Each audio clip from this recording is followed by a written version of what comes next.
Gusto mo? Hindi, dili. Mag-partner.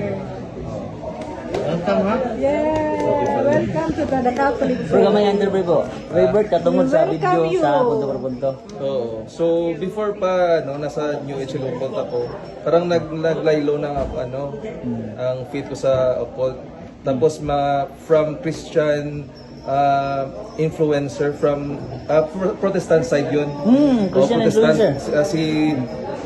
Sino yung matanda sa YouTube na si Cliff? Diyan na sa una sa Protestant. Tapos nakita ko mga influencer sa Catholic, mga apologist, and Joash Meyer, si Trent Horn, and then kayo na mga CFD. Si Father Darwin na nakita ko yung debate niya kay Ramil Barba. Magaling, maganda. Ano ka ba to? Bata. Oo, at aliit.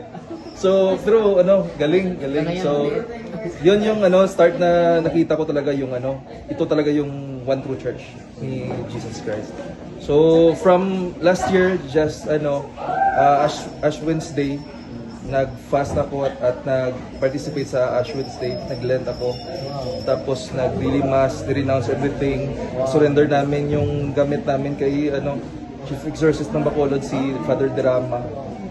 At ngayon nagpahelp ako kay Father Albert kasi yung motor namin na bless ng albularyo na padugo so para safe naman po ba nandito naman may exorcist so na lang Malaki talaga ang tulong ng punto per punto sa malaki kanday Brother Jando so malaki tulong ng CSD. Salamat bro.